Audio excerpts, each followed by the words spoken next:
I also want to thank Dr. Kane for his tireless efforts in bringing out the truth and exposing the dangers of liberation theology in Signpost.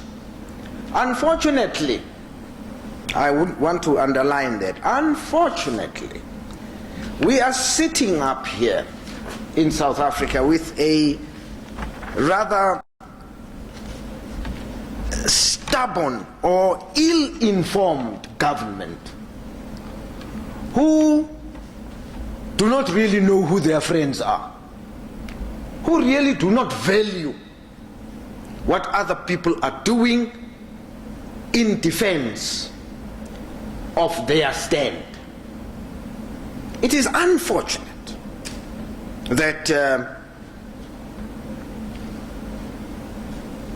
the South African government seems to play a blind eye and a deaf ear when it comes to organizations that are really out to educate, to warn our people with regards to dangers that are being propagated by the forces of liberation theology, black theology, contextual theology, or even the well-publicized Kairos document.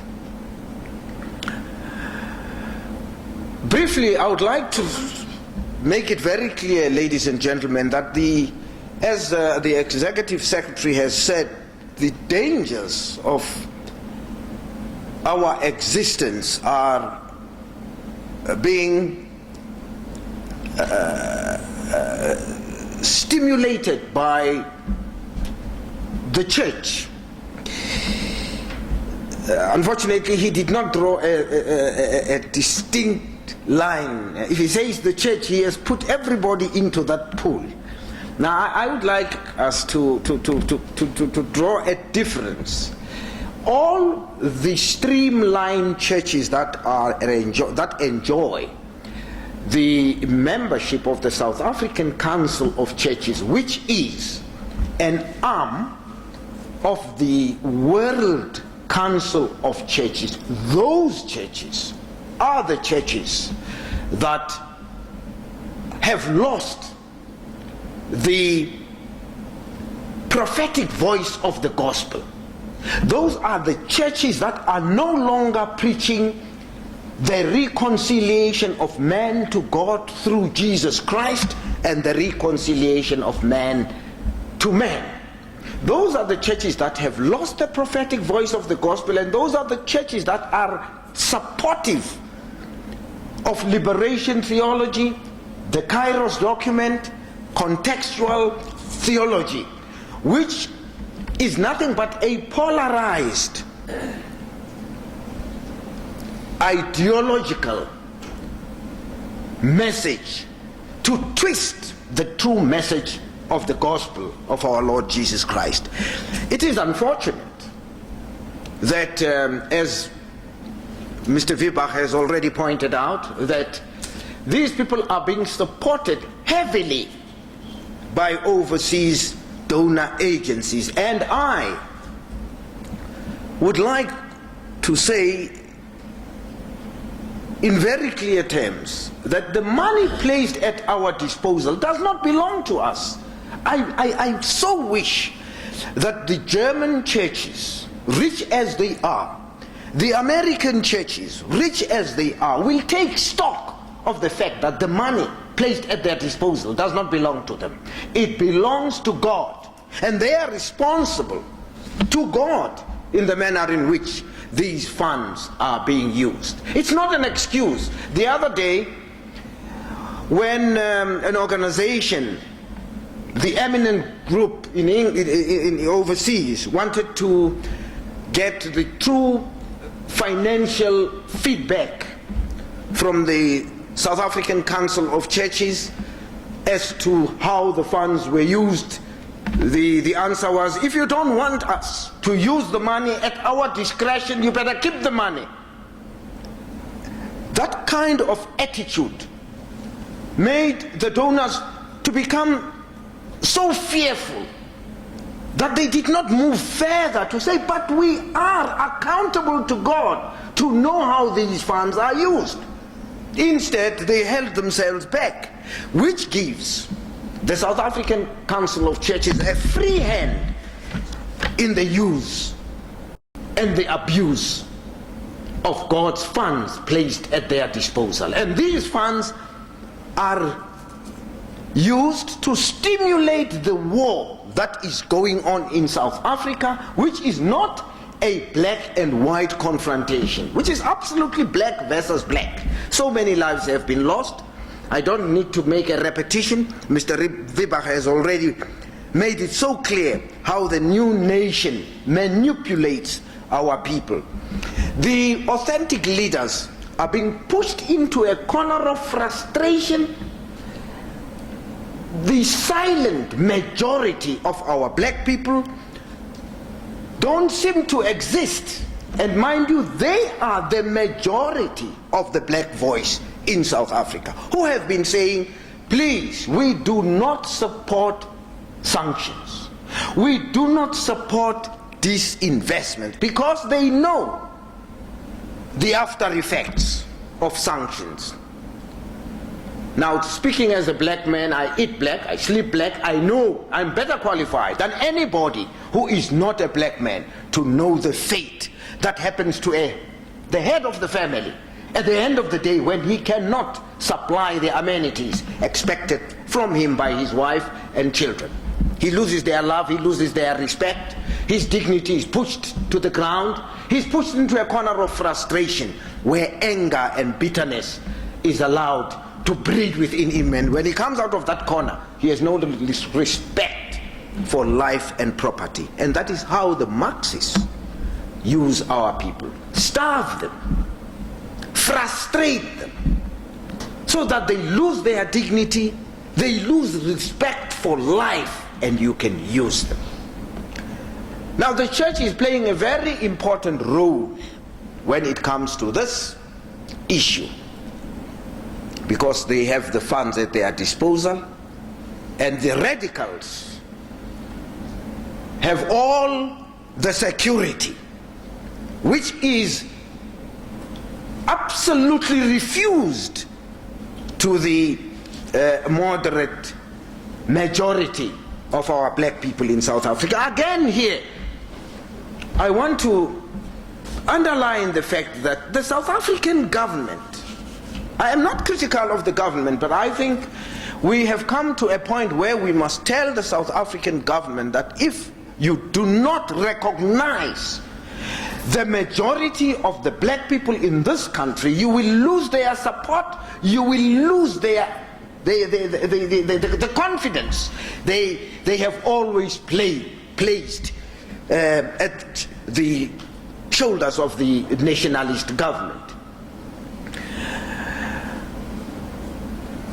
It goes without saying, as Mr. Wibach has already pointed out, that Dr. Kane has also in passing mentioned that to the outside world, the situation has been placed in such an awkward and untruthful way to say that the majority of the black people in this country are being represented by the African National Congress.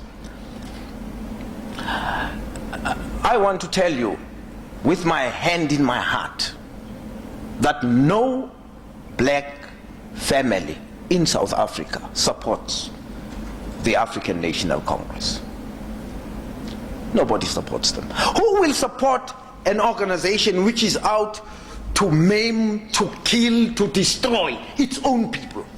I mean, if the African National Congress wants to free the black man, should it destroy the black man in order to give him his freedom?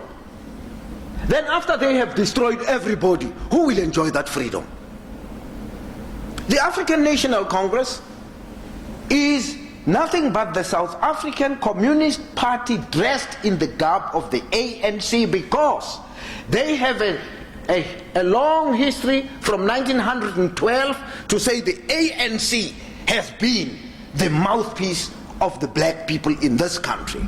And one must draw a line as to the ANC that was founded in 1912 and the present ANC. The ANC of 1912 was founded by well-meaning black men who had a vision, who respected law and order, who had the interests of their black people at heart, not the present ANC, which is nothing but a suppressive group which wants no opposition to itself. 3 years ago, when I addressed a German organization in Frankfurt, I spelled it out very clearly how the ANC is destroying, intimidating, suppressing the black people here in this country. And 2 days after I arrived here, my secretary had to step up and take over a service in my place. And he was shot right in the churchyard and killed. A young girl who was standing across the road shouted, "It's not the man, it's not the man," but it was late, because she had recognized that it was Archibald Mtia. Now, an organization like that one, an organization which a few minutes ago we have been told of what happened to the Hlapane family, cannot claim to be representative of the black people in South Africa. I have said it time and again. America can be how sympathetic.